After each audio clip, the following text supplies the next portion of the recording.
I'm from Afghanistan, Kabul. I was born in Kabul, and I was in Kabul when I was until 7th or 6th, between that ages, and then Taliban moved in. We moved to Pakistan until 2001, end of 2001, after 9/11. When NATO troops went to Afghanistan, we went back to Afghanistan, and I studied there. I finished my high school in Afghanistan, Kabul, and then I went to Canada for doing IB, International Baccalaureate. I did that there in Victoria, BC, for 2 years, and now I am studying in one of colleges in Portland, Lewis and Clark. How did you get the opportunity to do the IB program? Yeah, I was working with a school. It was kind of kindergarten for kids that were orphanage, and like they didn't had enough good facilities to study. And I was working with them for like I guess 7 months. I was volunteering 7 or 6 months. I was volunteering with them, and those were Canadians, and I learned from them about these UWCs. I heard UWCs first from them, that I can go to UWCs. It's actually the high school that I went to Canada is called UWCs. It stands for United World Colleges. There are 13 of them this year around the world. One of them just got opened in Holland. So yeah, that's how I heard from them. Yeah. So that was in Kabul? That was in Kabul. Yeah. Uh-huh. Yeah. Well, UWCs helped me a lot in order to step out of them and step in a world that is actually real. Because I cannot imagine myself without studying in UWCs and coming right away to any other colleges in the US. Because in UWCs, we got this different countries being represented. In my high school, it was called Lister B. Pearson College of the Pacific. We had 100 different countries being represented. And all of us had the same kind of experience with the English language.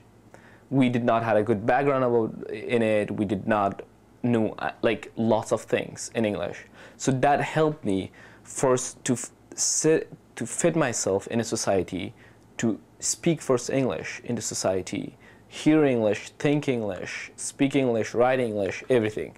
And that was the biggest help of UWCs. And also the best part of the good experience was that I had friends from 100 different countries.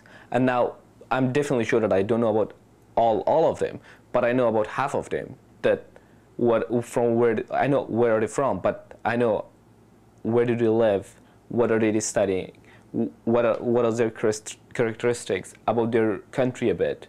So that helped me a lot. And my best friends from UWCs are like right now all around the world. Like one of them are in Israel, one of them are like studying in Middlebury, one of them are like studying in Harvard.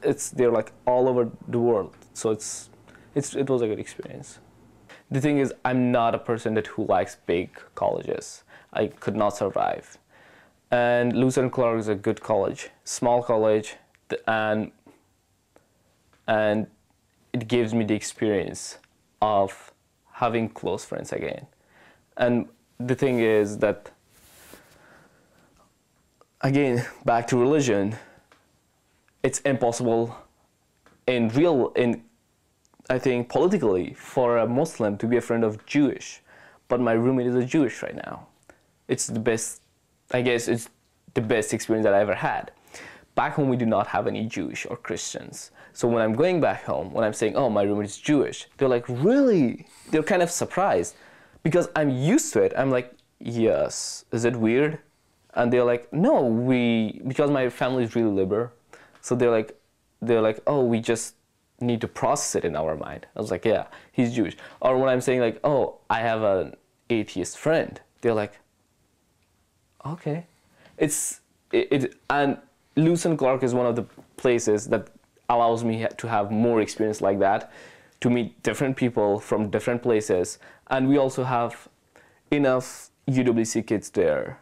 We have UWC kids from Ukraine, Indonesia, most of African countries like Botswana, all those.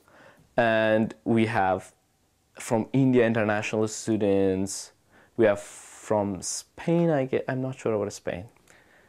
But from Norway, we have all these international kids, which gives you, again, the experience of being in international / American society, which is really good. And what I love about Lewis and Clark is that Lewis and Clark allows you to think freely. Because in most of the world, they say that you have freedom of thought and freedom of speech. They say it, and it's in the book written, but you're not allowed to do it.